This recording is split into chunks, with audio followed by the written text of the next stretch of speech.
Good evening, everyone, and welcome to Westchester Collaborative Theater's Cheers to 10 Years. I'm Julie Griffin. And I'm Ray Soto, and we are your co-hosts for tonight's festivities. We got a great show for you lined up tonight. Absolutely. But first, Ray, I gotta say, you're looking great. I mean, way to step it up from the t-shirt and sweatpants. Really nice. Thanks, Julie. And you're looking, Julie, Yeah. You're still in your bathrobe. I'm what? I'm still in my bathrobe. Ray, I got it. I got it. Yeah, thanks. As we were saying, tonight we have quite a show. We'll be featuring scenes from three of our most memorable main stage shows over the last 10 years. Lot's Wife, A Short Walk into Sunshine, and The Legend. Don't forget to tell them the scenes are live. And tonight those scenes will be performed live. No, don't forget about the music.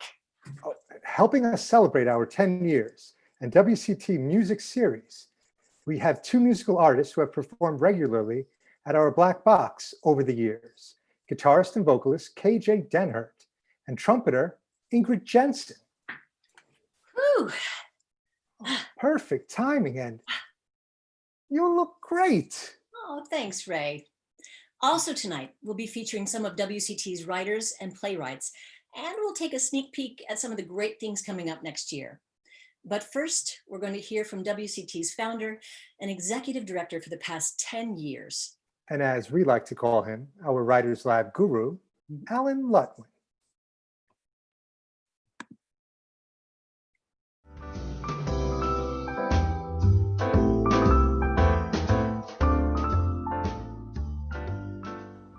Good evening.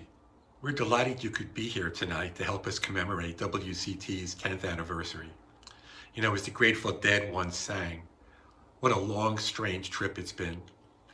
And 10 years ago, WCT began its journey as an itinerant theater company, mounting productions at various village venues.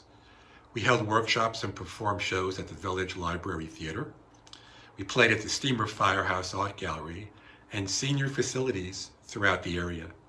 These venues were converted into performance spaces as we plied our trade and refined our mission to develop new work for the theater. As word got out to the performing arts community about our mission, our small band of founding members soon grew to well over 100 theater artists from the tri-state area. Over the next 5 years, our audience has found us and loyally followed our trek from venue to venue. We realized early on the importance of securing our own home and searched high and low for an appropriate spot. And then one day, we came upon this abandoned cabinet-making factory. It was in an out-of-the-way riverfront section of the village, and then it was in total disrepair, but somehow we knew instinctively it was perfect for us. With its cool industrial vibe, it was just right for an intimate black box theater space. For the next year and a half, we were hard at work converting it into our home. At last, we were ready for our opening day ribbon cutting ceremony.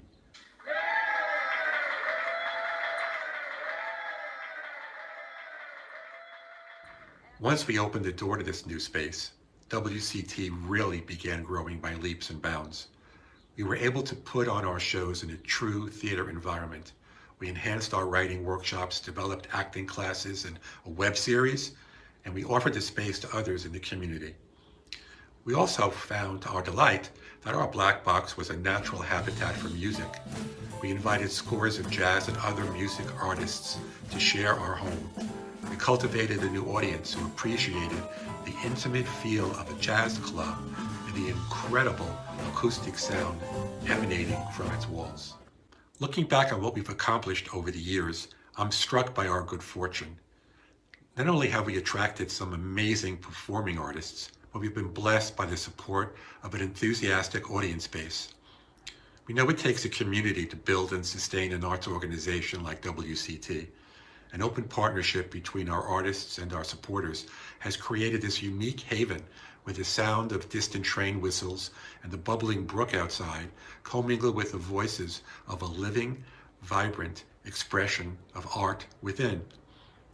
And now in this challenging period, art is even more important.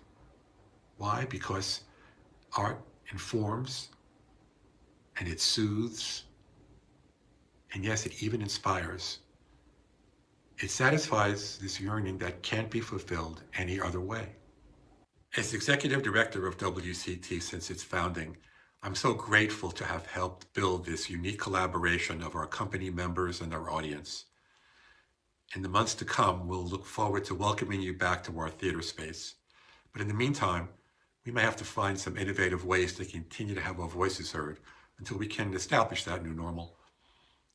I do know that we are a resilient band of brothers and sisters, and I'm confident that we'll come out of this period stronger than ever. I also know that we'll be able to build upon those magical moments of art when the artist and the audience are transported to a world where all things are possible and the future becomes a source of unending treasures to share and cherish. So cheers to 10 years, my friends, and many, many more.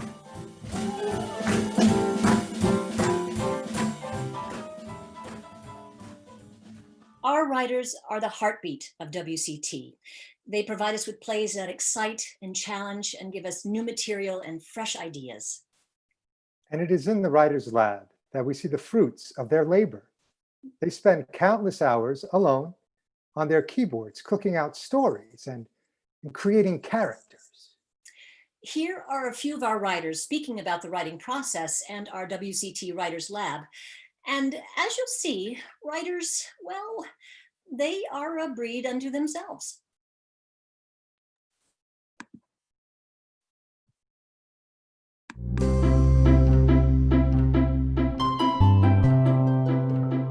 Starts up here and then goes to here and then onto my computer and voila, a play is born. And then I bring it to a WCT lab and it comes alive. I started writing plays when I became a master's student studying theater. And I've been in love with the process ever since. I like so many things about playwriting. I think that my favorite is the thrill when the characters start taking over and you're just along for the ride. I found out about WCT from a friend of mine, and I have loved it. I've loved the Zoom sessions where we listen to each other's plays and comment on them, and just learning how to continue to develop my craft. The scariest part isn't the blank screen, but after you've puked out your brilliant idea, and then you have to figure out where to go from there. And the only way to find out if it really works is WCT's great readings, wonderful actors, and production people. I love WCT.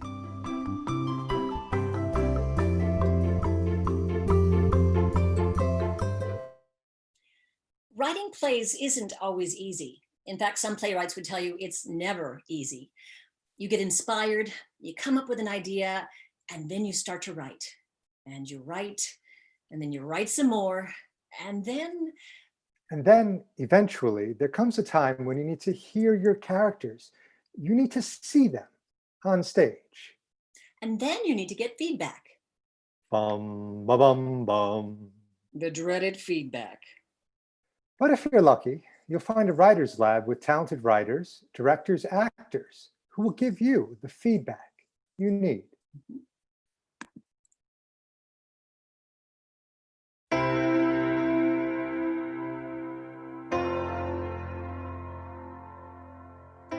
Lot's Wife was written about 25 years ago when I was in a women's studies group at my wife's synagogue. We would regularly discuss the role of women in biblical stories, including the story of Lot and Lot's wife and the destruction of Sodom and Gomorrah. I was fascinated by this tale and I thought I'd write a play about it. But when I finished, I was not satisfied with the script. It didn't seem to work. And so I parked it on my shelf and moved on. 20 years later, I decided to dust it off and bring it into a WCT lab for a reading. Karina Ramsey, one of WCT's founding members, liked the play and suggested it be mounted to open WCT's new space at 23 Water Street in Ossining in March of 2017. I was very surprised and very delighted, of course. As part of the developmental process at WCT, I participated in dramaturgy sessions with Alan Lutwin, the founder of the group, and Karina, who was going to be directing the play. And with their input, the script underwent a considerable transformation. The first suggestion I got from Alan, which writers seldom, if ever, hear, was that he thought the play should be longer. And so I added some new scenes and completely rewrote the ending, which had been a major problem in the show. But perhaps the biggest transformation of all was that this play, which I had largely ignored for 20 years, now had a place in my heart. The show sold out pretty much every performance, and I was given the greatest gift that a playwright can be given, a chance to see my play on stage. Theater is a collaborative medium, but playwriting is mostly a solitary exercise. When playwrights bring their work into WCT, they add a much needed dimension to the process. Without the development that WCT provided, Lot's wife would still be sitting on that shelf. And I would have never gotten this great t-shirt.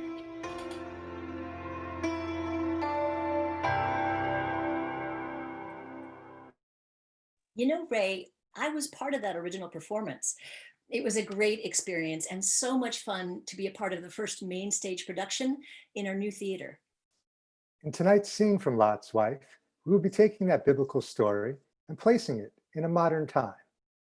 The scene opens with Sarah speaking to God about his promise that she and her husband Abraham, though both well into their 90s, will give birth to a son. That's quite a promise, even for God. No, you're not kidding. Then Sarah listens as Abraham talks about the fate of the city of Sodom and muses about his own fate as well. Lot's wife was written by Albie Gorn, and tonight's presentation is directed by Susan Ward and features Albie Gorn and Donna James.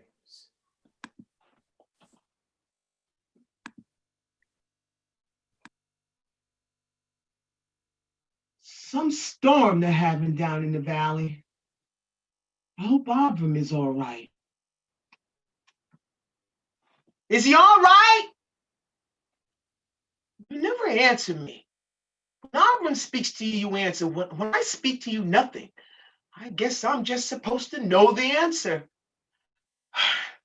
You don't make it easy. Like this child we're supposed to have. Year after year, month after month, the disappointment I felt. Not from the cramps, but from the pain of knowing now was not going to be the time. I asked you why, but you never answered. After so long, I just gave up. I've accepted it. And now, you want me to start all over again? And who's to be the father? Abram? Oh, bless him. He is a wonderful man, capable of so much. But this, at his age? Oh, you make it so hard. Well, I guess you're gonna have to. And what am I to do with this? It's useless. I guess nothing is totally useless. At least it'll make him feel as though he's made something. Sarah. Oh, Sarah, I'm so glad you're here. Oh, thank God you're safe. Let me get a cloth to wash your feet. Oh, later. I've seen what I've been through. Would you like something to eat? Oh, no, you must listen to this. You must hear about what is there. I have some lamb left. Lamb. Maybe later. Let me tell you what happened. Did you stop in and see Lot? Oh, yes, and that. Oh, how are the children? Are they married? Well, yes, the two are. Just let me tell you what happened. Of course, of course. Mhm. Good. Are there any grandchildren? Not anymore. Sarah, look out at the plane. You see the smoke rising? Last night, didn't you hear all the commotion? The storm. Yeah. That was no storm. That was the will of God. Well, so was a storm. Sodom is destroyed.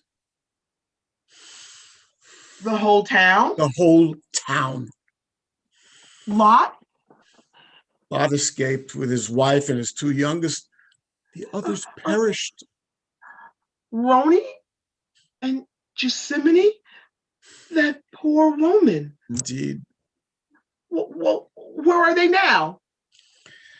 I don't know. I invited him here, and at first he seemed agreeable, but then he changed his mind and left me. Left you? Well, where will they go? Zoar? I don't know. Oh, I pulled Roni from her womb. That poor woman. All those people. Think of it, Sarah, a whole town. I struggle to understand it all sometimes. My pot. What are you doing here? Oh, I was just trying to salvage it. Well, I guess it was useless without a bottom. Are you able to?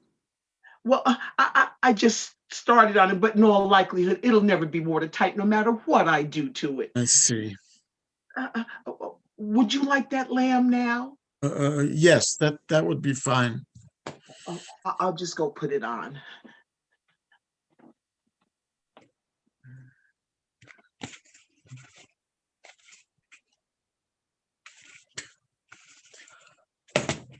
No, Abram, I didn't mean that you should. It's all right, Sarah. It doesn't work the way it's supposed to. Maybe it should be destroyed. But it was your first try. So I'll learn. Well, what will you learn from it now? It's just a bunch of broken pieces. You can learn a lot from that.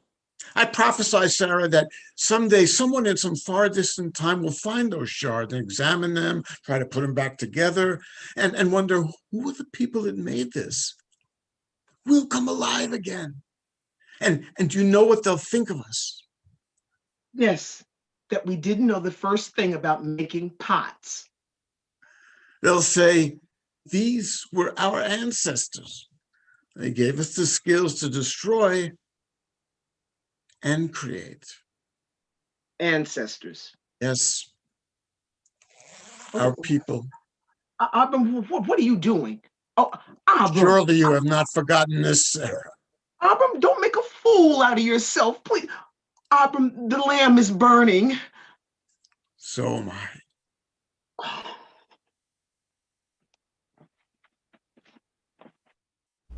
We knew from the start WCT should present live music.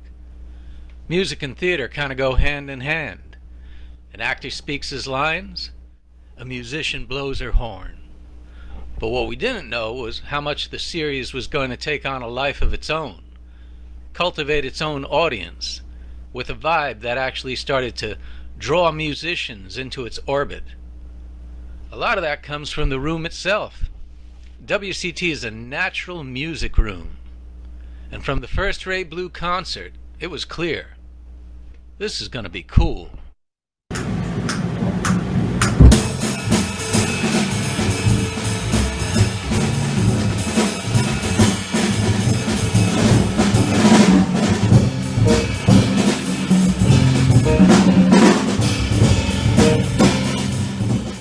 WCT is a concert cabaret experience. No table service, no distractions. That focuses concentration on the players on stage, which in turn creates a virtuous cycle of energy between audience and musician. There's an atmosphere of immediacy, almost a combustible compression, because every corner of the room's right at hand, right within reach. Whether it's musician to audience or vice versa, you're right there with them. There's a tactile intimacy. You can feel the handwork in the sound, see it in their faces. Sometimes it's even in their shoes.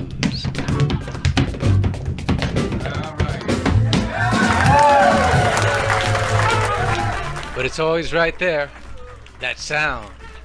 Because WCT is an instrument. Our room resonates. We're like the baby Vanguard. The sound of the Vanguard is famous because the room itself is like the bell of a horn.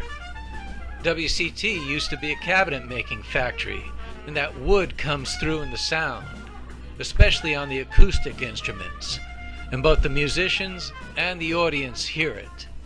We've achieved that rare distinction, a genuine listening room.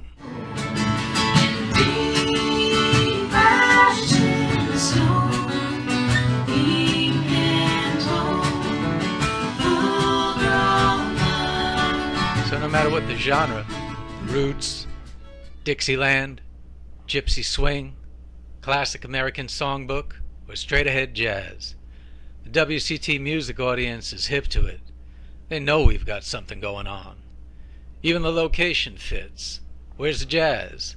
Up the alley, by the tracks, on the canal.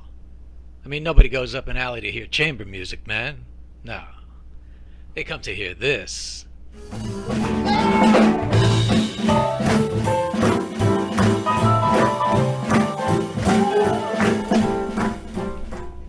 So it's like Garth Hudson said, the greatest priests on 52nd Street were the musicians, because they were doing the greatest healing work. They knew how to punch through a sound that would cure and make people feel good. And given what we've been through this year, God knows we need our music more than ever. So keep a song in your heart, the wind in your sails, and your little boat will be back before you know it.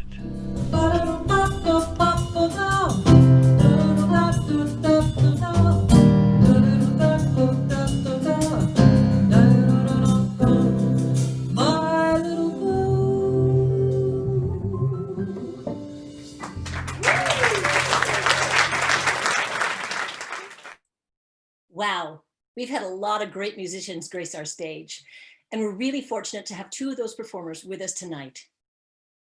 First up this evening is KJ Denhert.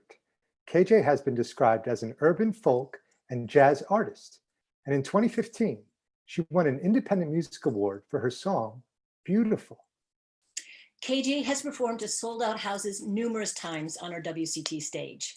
And Ray, what are you doing? I heard KJ was performing solo tonight, so I figured she might need some backup. Oh, yeah. Ray, yeah, I think she's good. You sure?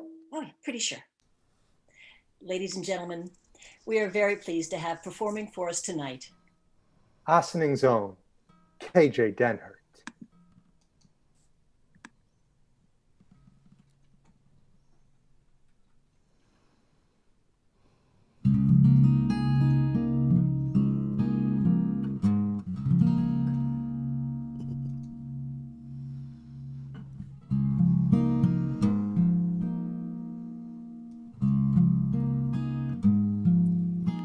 Someday I wish upon a star and wake up where the clouds are far behind me, where troubles smell like lemon drops way above the chimney tops. That is where you'll find me. Somewhere over the rainbow, way up high, there's a land that I've heard of once in a lullaby.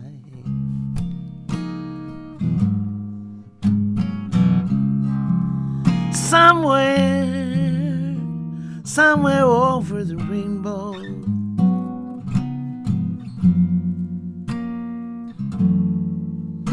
skies are blue and the dreams that you dare to dream really do come true.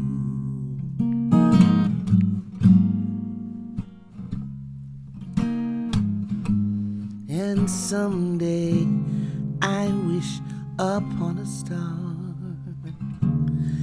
way up where the clouds are far behind me. Where troubles melt like lemon drops, way above the chimney tops.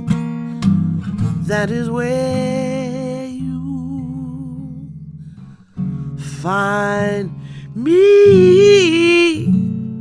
Oh, somewhere over the rainbow.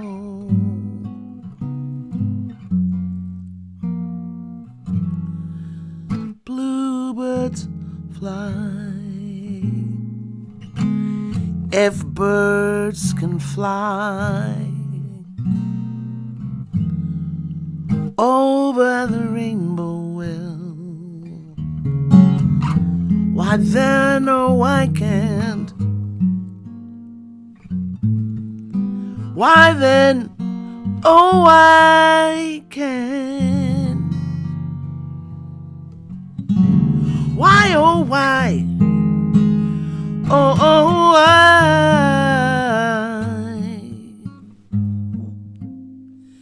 can I?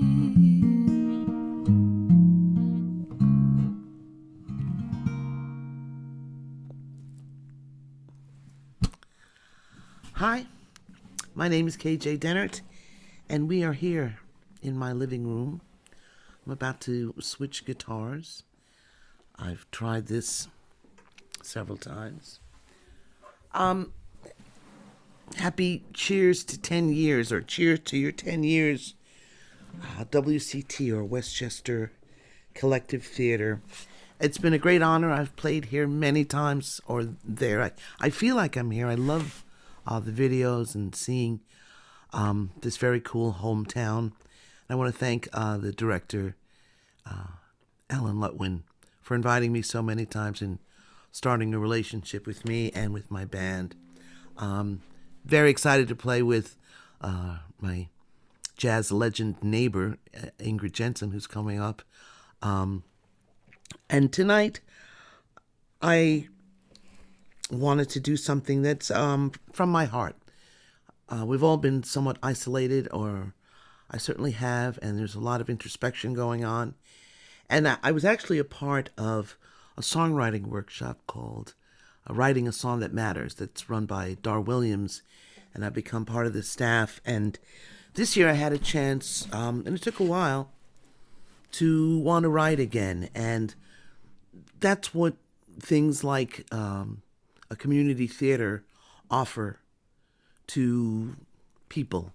And I think that's a great thing, and I'm very honored to be here. So this is sort of a soft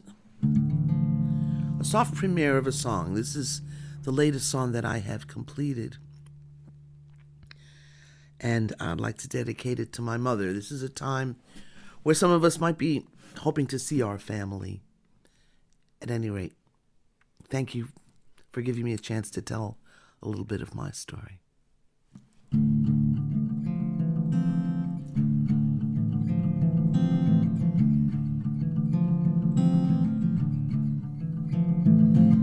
On my kitchen table was a postcard from Paris, tri-folded city map of Kathmandu,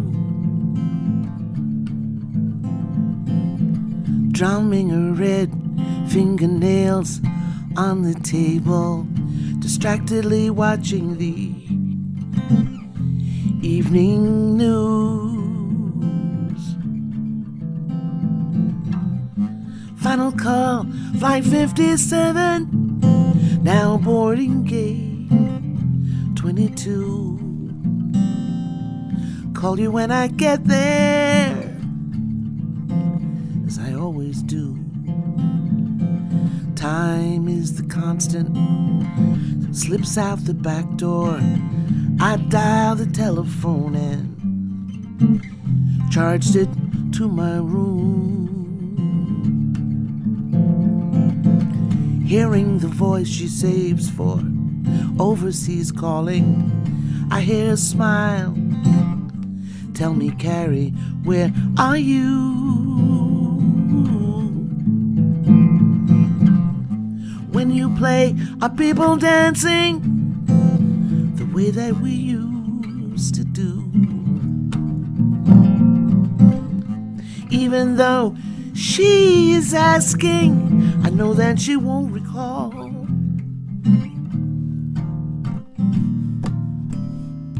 When I fly home in June.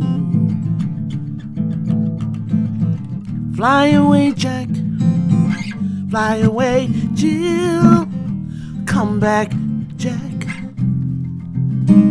if you will.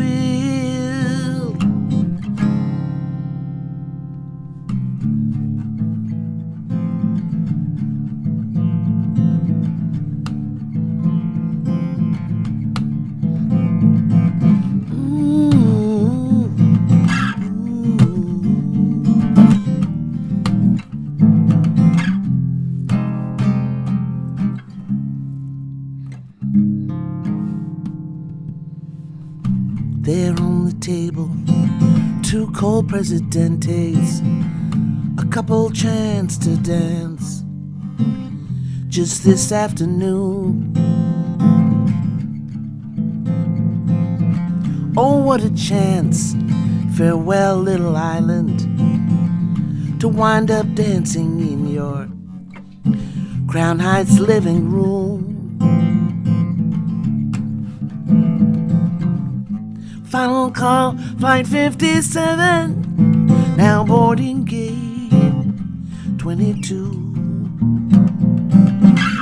Memories of my mother, are you calling me?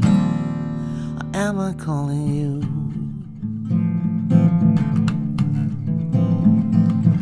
Fly away, Jack. Fly away, Jill. Come back, Jack.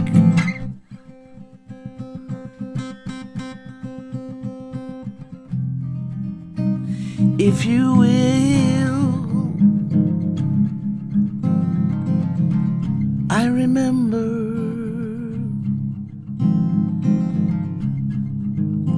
do you remember me that way?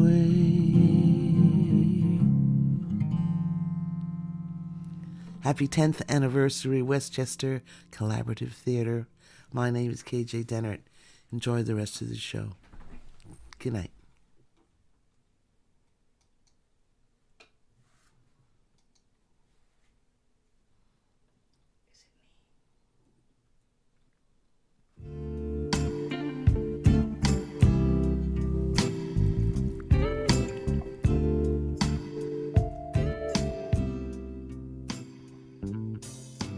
One of the main things that we remember about Joe is that he brought us to community theater in the Rockland and Westchester areas. There weren't a lot of plays that included Black individuals, and so we are grateful that he created stories for us and just created ways that we can be involved in the art community. Yeah. And you know, we both knew Joe for a very, very long time, and we can honestly say that he was more than a director to us. He was family, you know, and a friend. And we can even say that he probably had something to do with us getting married. He directed both of us in the Underground, right? And let's just say some of the scenes he directed for us kind of had the sparks flying a little bit.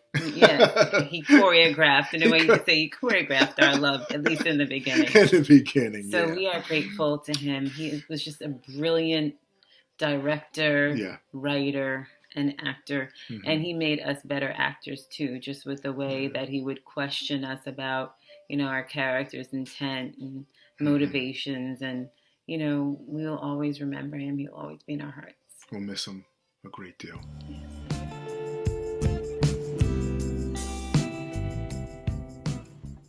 Joe wanted me to do this fist bump with the actor who was playing the prize fighter. And it was very funny because this action of doing a fist bump as a welcoming gesture when I first walked in just didn't come natural to me. So we had a lot of laughs over that. And Joe was an absolutely delightful person to work with. Joe just had that type of character where, we would he'd always pick me up or I pick him up. We carpool a lot. And I'm like, oh, this is gonna be a long conversation. I'll be tired sometimes. And Joe just, he says, what's going on? Stevie Weavy, and why did I ever tell him my nickname? I don't know. And so Joe would get honest with me about a lot of things. And he wanted me to get honest about my acting and me as a person. He was never that guy to tell you how to act. He just wants to know, to challenge yourself and find your character. I learned to be diligent, and I learned to be honest about the roles that I portray. And I also learned that, I don't compromise. So this tribute to Joe Lima is bigger than Hollywood, man. I don't give a damn about no Oscars and Academy Awards. Joe Lima is that guy. We are the Oscars. We are the Academy Award winners when it comes to this dude. The actors that have come through Joe Lima's camp, you learn something. And you learn something about yourself. Smile. Because Joe Lima would want it that way. And do the best that you can. And always show somebody that you care.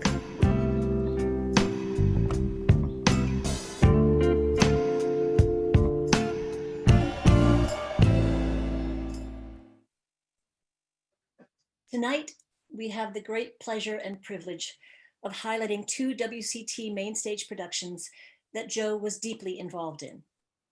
The Legend, written by Rick Apicella, which Joe directed just last year, and our next play featured tonight, Joe's own A Short Walk into Sunshine, which WCT produced in 2015. Throughout his life, Joe displayed a tremendous amount of empathy for those of us for whom navigating life isn't always easy. Joe said about his play that he wanted to humanize the mentally ill, and in A Short Walk into Sunshine, he does exactly that. In the following scene, directed tonight by Mel Nocera, and featuring original cast members Steve Allen and Keith Bullock, we see KC still finding his footing after being released from the hospital, reconnecting then with his ex-brother-in-law, Max. Come on, Sarah, you gotta hurry up or we're gonna be late. Always did take her forever to get dressed. Where you taking her tonight? Well, first we go on by the restaurant. I want your sister to see how well it's coming. The healthy soul food shack? Joint. We're calling it B&M's Healthy Soul Food Joint. Then we're gonna catch a flick. You really think people gonna buy that stuff, man? It don't even sound right. What don't sound right? Healthy soul food. It's a contradiction in terms. You see, good tasting soul food supposed to be greasy. Got a little pork floating in it. That's where you're wrong, young blood. That stuff may taste good, but it will clog your arteries in a hot minute. I ain't say it was good for you. I said it tastes good. Oh, mine's gonna taste good. Not if you make it healthy, it ain't. Word, it'll be good. You just wait and see. Yeah, okay. How you gonna fry the chicken? Not gonna fry it. Say what? Gonna bake it. Baked Southern fried chicken. That's right. We got special pans that cook it up nice and crisp. You never know that it was fried. Bet you will. Square business. You couldn't tell it if I didn't tell you. Ooh, I'm sure Sylvia's is scared to death. You just wait, you'll see. I can't see it. I can't see it. When did you become such an expert cook anyway? Well, one of the times when I was in the hospital, they assigned me to the kitchen. There's a big difference between washing pots and pans and cooking, chump. I figured even you would know that. Shoot, I know I can cook better than you. See, you forget we had to eat your mess when Sarah wasn't home. Oh, we prayed she wouldn't have to work late. Nearly died of food poisoning. Well, you ain't got to worry about it because I ain't doing the cooking. Bucci is. Bucci?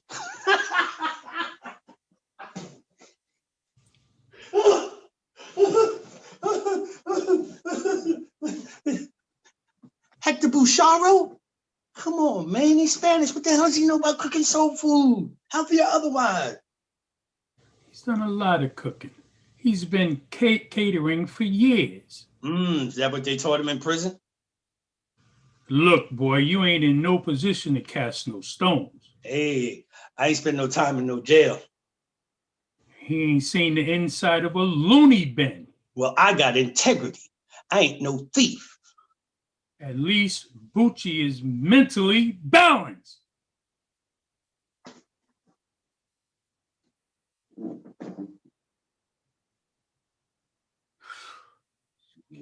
Why you always gotta be yanking my chain?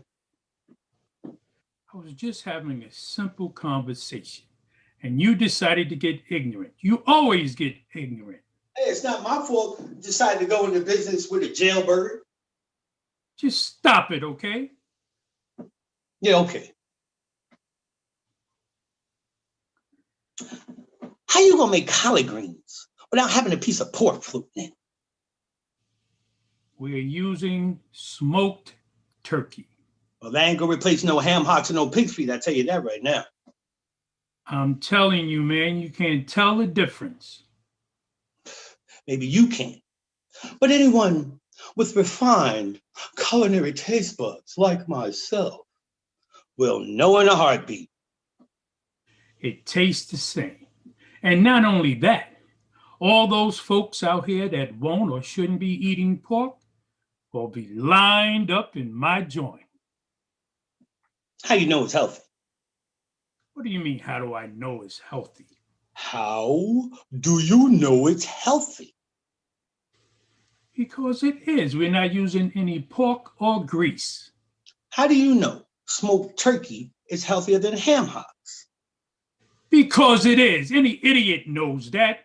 Almost any idiot anyway. Baby, you ready yet? Your brother's about to drive me crazy. I don't see how it's healthy. It's smoked meat. It's got a lot of salt. I don't see how smoked meat is healthy. What are you talking about? People are eating a lot of turkey these days because it's healthier for you.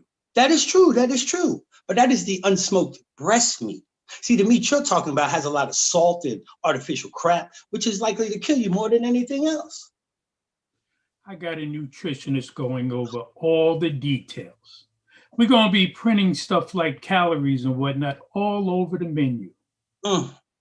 I sure hope the Better Business Bureau don't cite you for false advertising. Man, you don't know what you're talking about. You forget, I majored in business at Columbia. Don't stop your lying, man. That was my major at Columbia. Even if it was, you only went to Columbia half a semester before you flipped out. I don't know what happened to you. You used to be such a smart kid. Pain in the butt, but you was a smart kid. I figured for sure you was going to do something with your life. I am going to do something with my life. I still got time to make my mark. Well, just take one day at a time.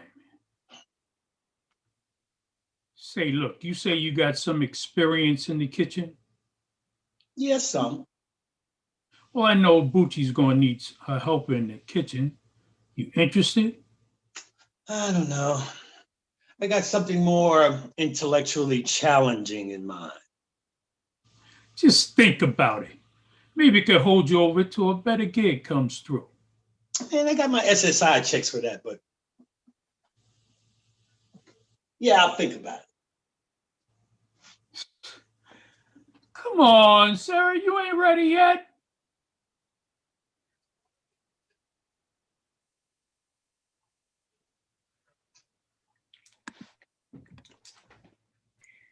Another musician that has graced the WCT Music Series stage has been hailed as one of the most gifted trumpeters of her generation. Ingrid Jensen was the 2019 recipient of the Jazz Journalist Trumpeter of the Year Award. She has performed at numerous international festivals and is currently on faculty at both Purchase College and Manhattan School of Music. Hey, Ray, no bongos? I think she has it covered. Ladies and gentlemen, we are pleased to have with us tonight John Weekon on drums, Nate Radley on guitar, and another Austining resident and brilliant musician, Ingrid Jensen. Thank you, everybody. It is such a thrill to be here and to have heard the amazing KJ Denhert. She is just the treasure of all treasures here in this wonderful town that we have chosen to settle in and raise our child in. It's a pleasure to be playing a short set of music for you this evening that I put together that kind of relates, I think, a little bit to a lot of places we're all at emotionally, physically, and not so physically these days. The first tune we'll start with is our rendition of I'll Be Seeing You, which was one of my mom's favorite tunes. And we'll be seeing each other one day in that wonderful black box theater that we love playing in. It's one of my favorite rooms actually, ever. And out of I'll Be Seeing You, we're going to do something I wrote called Hope's Trails, which I wrote during a time when we had a president named Barack Obama. And we're going to quote a little song at the end. We'll see if you get it, but just in case you don't, the great Angela Davis said she thinks this song should be the national anthem, and I get goosebumps when I think about it. I think she might be right. So I hope you recognize it. Thank you again for being here, and thank you for this wonderful band, Nate Radley and John Weekon. And I'm wearing a mask because Nate doesn't live with us. Yeah.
I wanted to create a boxing story for the stage, and William the Legend Rodriguez was born.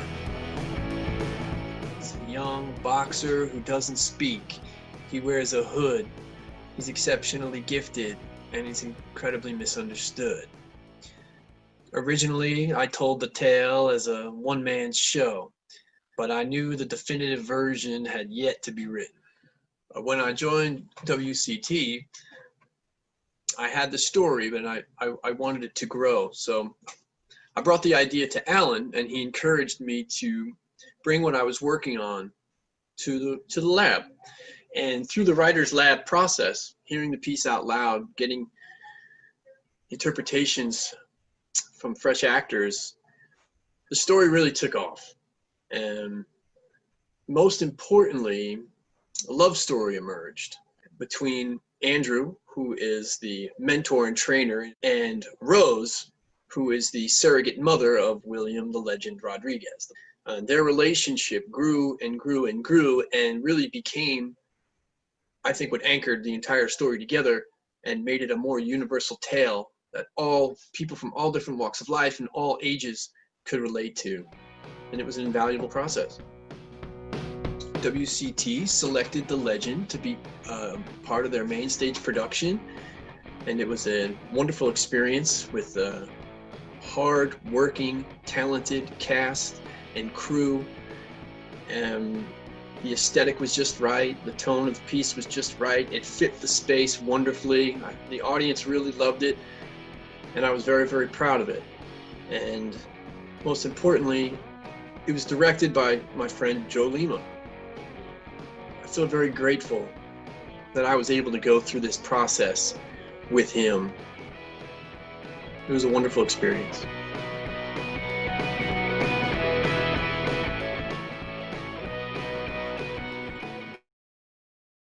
Hey, Julie, what are you doing?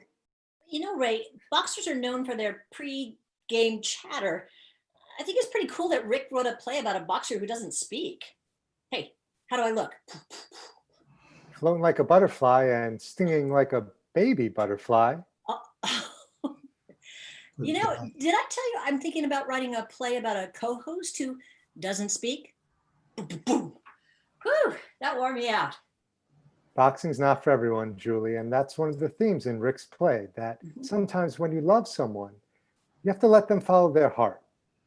In this next scene from The Legend, Rose, the aunt and guardian of the young boxer William, confronts Andrew, William's trainer, and they soon discover they have more in common than they thought. The Legend was written by Rick Apicella. Tonight's scene is directed by Christopher Arena and features Susan Courtney and Tommy Lloyd.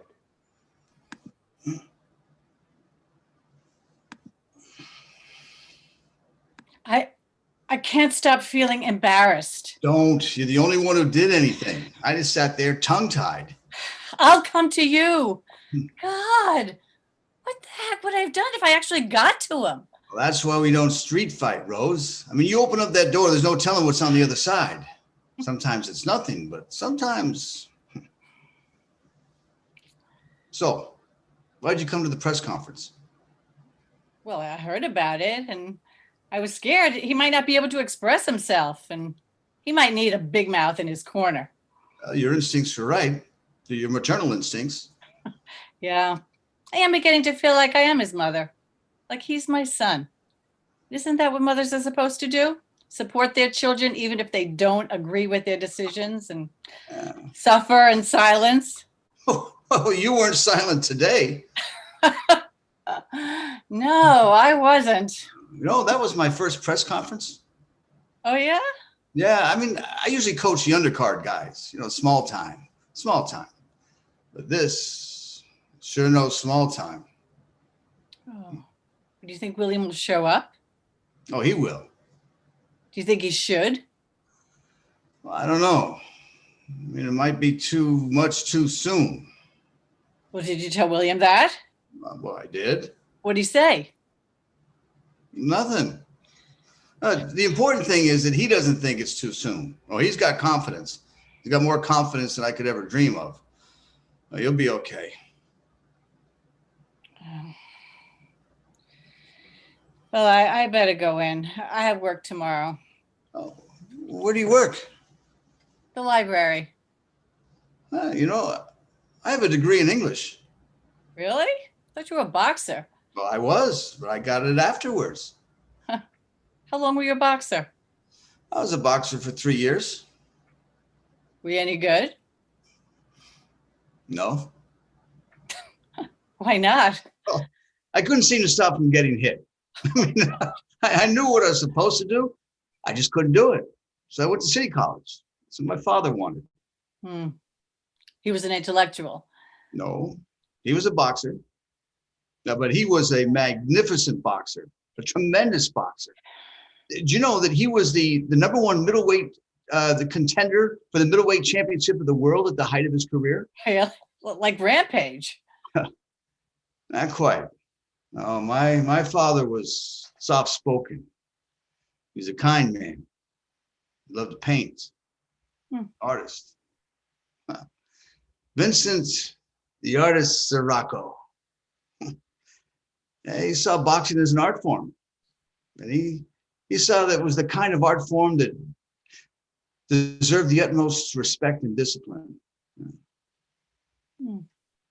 So what happened? Hmm? Did he win? No. No, he didn't win. Oh. Hey, so, who's your favorite author? Oh, God. I don't know. Shakespeare? Oh, day, night, hour, tide, time, work, play. Alone in company, her care have been to have her matched.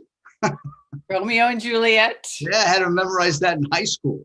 I don't remember who said it. I'm more of a King Lear girl myself. Oh, really? Yeah. Who's your favorite author? Oh, I don't know. Dr. Seuss? Really? I mean, I do like him, but Homer, maybe. I don't know. Does that sound like I'm trying to sound smart? No. Sounds like a man who loves legends. Yeah, legends. What? I hope I can hope I can be everything that William needs to be. I just hope that I can be as good as he needs me to be. Look, you know, I still don't believe that being a boxer is what's best for William. But he's a grown man and he's made a choice, and I've chosen to stand by him. So you better be as good as we need you to be. I know what you're going through, Rose. Nobody gets beat up more than the boxer's family. And no one knows that better than me. I give you my word. I'll protect you, boy. Well, you better. So you coming to the bout? I don't know. Well, if you want to come, I'll leave you a quarter. I don't know if I want to come, but I might come. I don't know. Well, if you do come, don't buy a ticket. I'll leave one for you there at the gate. Oh, okay. Thank you. Thank you, Rose. For what? I don't know. I enjoy your company. Thank you.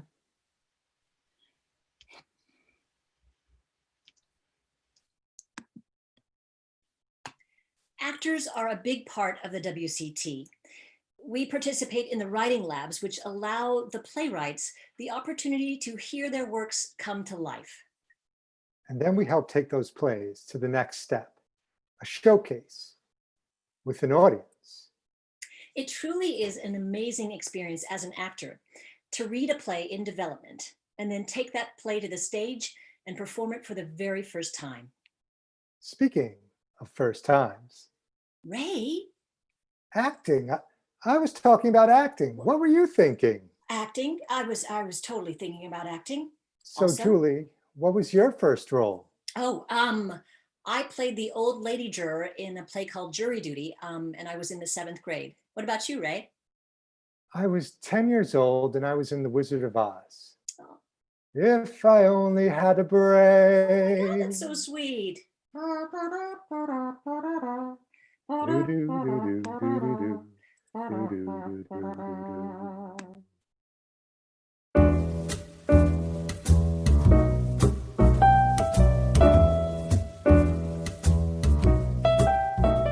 I began acting at the age of 51 in a community theater production. I wasn't very good, and it motivated me to take classes and dive deeper into the craft. It has changed my life. In 2nd grade, I was in a class play. I played a girl, and it was all about recycling. My acting career started about 3 years ago when on a lark I auditioned for WCT's production of 12 Angry Men. I was cast as juror number 10.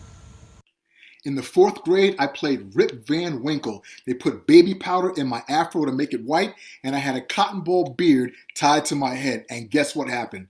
The beard fell off during the performance. In the 3rd grade, I was cast as the Queen in The Tale of Mother Goose. I believe that's what it was called.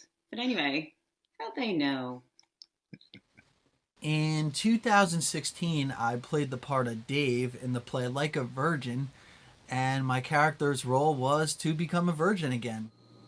In 7th grade, I was cast as Mrs. Cratchit in A Christmas Carol. I was so excited. It was a very coveted part. I was the bosun in HMS Pinafore. I didn't realize that I started the whole show. The pin spot hit me and I said, "Why are they all looking at me?" My mother always liked to say that I was acting from the moment I was born, but the fun really started in 6th grade, and I got the lead role of Chantal in L'Esprit de Paris. Once upon a time in a land long ago, this boy in front of me was cast as Judas Maccabeus in the foreign play. Black paper mustache, Crayola gold crown. Performance lasted 5 minutes, but the memory, a lifetime. In 4th grade, I played a ghost. I didn't have a lot of lines, but I got to do a lot of this. It was great. My first role was at a Christmas pageant.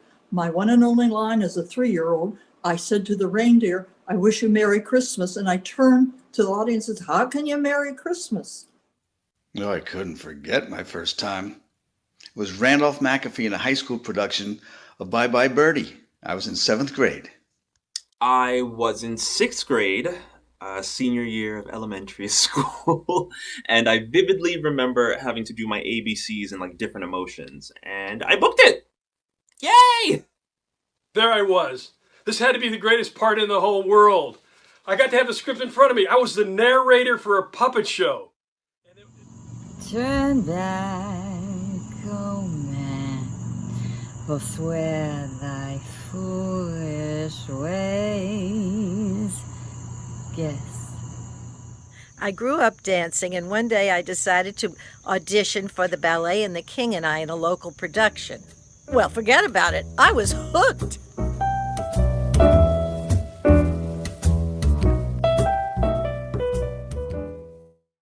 As we look ahead to the first half of 2021, I just know there's going to be flying cars.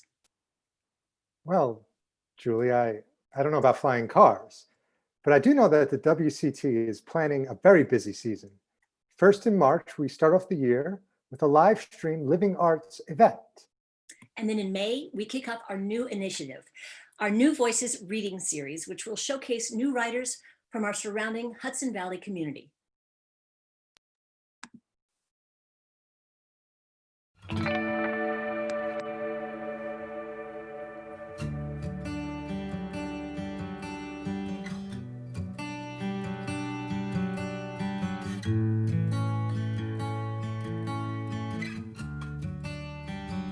One of the most exciting aspects of the Westchester Collaborative Theater is extending the collaborative part beyond the theater. And for the past several years, we've been working with the Austining Arts Council on a living art event. Each year, the Arts Council invites our playwrights to come to an art exhibit that they hold and to find a piece of art that speaks to them and then to write a short piece about it. The playwright then takes that work and brings it to our bi-monthly meetings and works on it, and eventually it becomes a part of our living art event. The culmination of all this work is a docent-led art event that will feature the plays inspired by the artwork. And we're planning on doing this in March, and I'm very honored to say that I'm going to be directing it. Here's a quick snapshot of one of those plays, written by Carol Mark. It's called Hey Dad, and it's inspired by the work of Keith Gordon entitled Joe.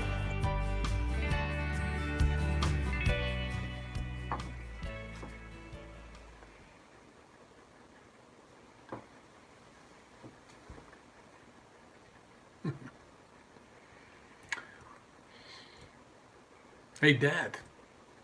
That was quite a morning, huh? The whole department showed up.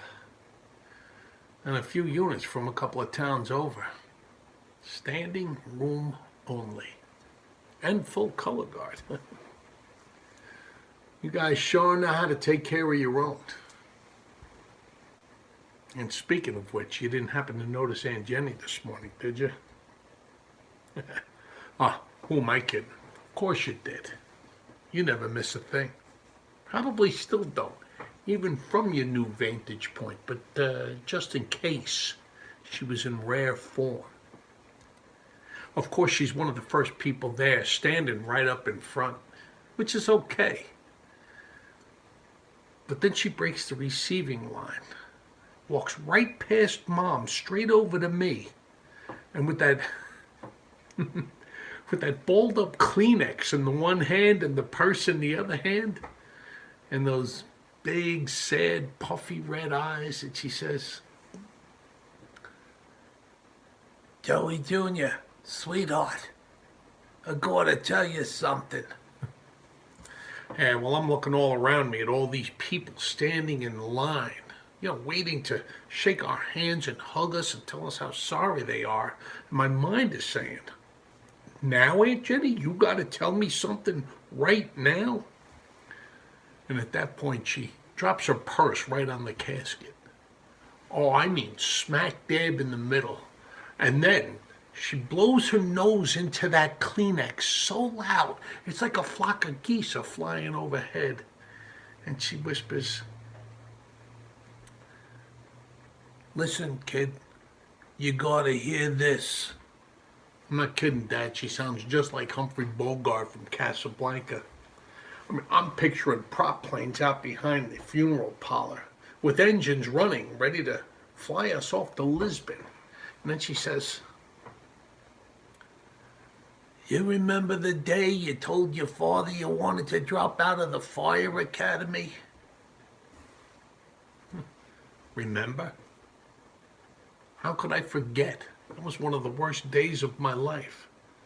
But what I can't figure out is why she's bringing it up now. And in the very next sentence, you tell him you want to go to art school. Art school. Oh, I thought he was going to drop dead right there on Christmas Day. Dad, at this point, my mind is screaming, somebody please take this woman away. But instead, she leans in even closer and says, "Your father paid for it, your art school. All of it. It wasn't me, it was him. He made me say it was me, but it wasn't. It was all him." And at that point, she pats my cheek, tells me she loves me, and she waddles off. So it was you, huh, Dad? You're the one that paid for my art school.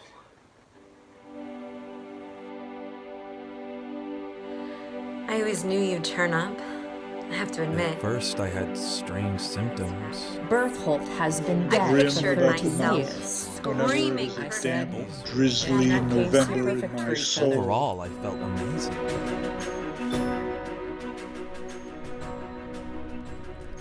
A couple of years ago, I approached Executive Director Alan Ludwin about the possibility of developing a program that would give an opportunity to the elderly community to tell stories from their lives in a public setting.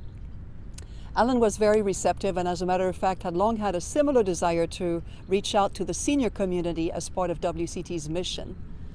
Two other WCT members have also spoken to Alan about developing and presenting works created by high school and college students and works focusing on people of color. WCT seeks to welcome and include everyone in our community and to provide a platform through which to develop those voices in the creation of dramatic works. So we are extremely grateful to have received an Arts Westchester program grant to support this vision. The inaugural New Voices Reading Series of 2021 will therefore celebrate young voices, the voices of people of color, and senior voices. We're very excited about this program, and we look forward to sharing it with you next spring.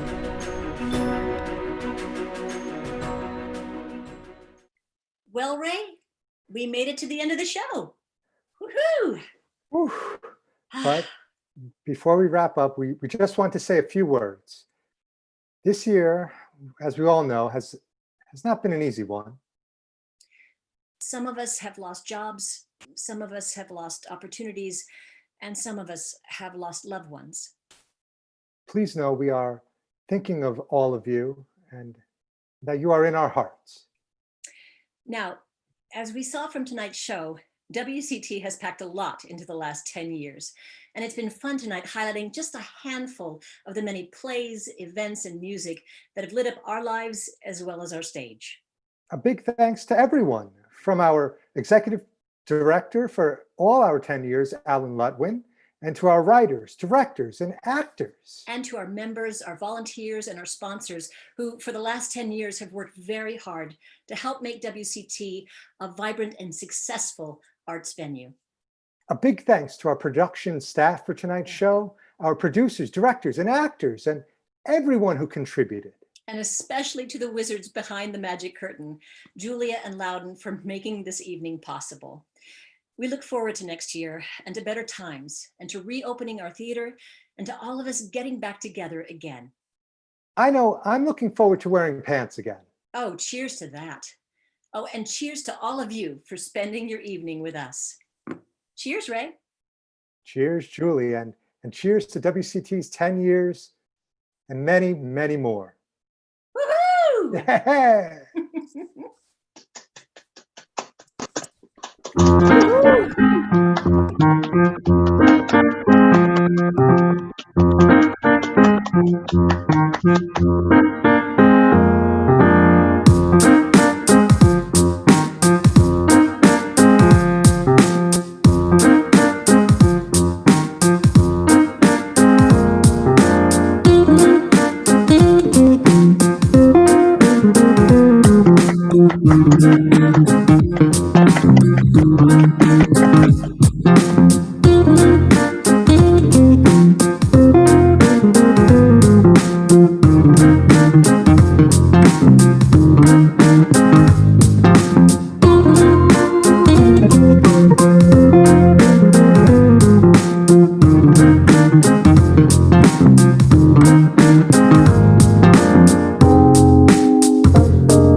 Hello?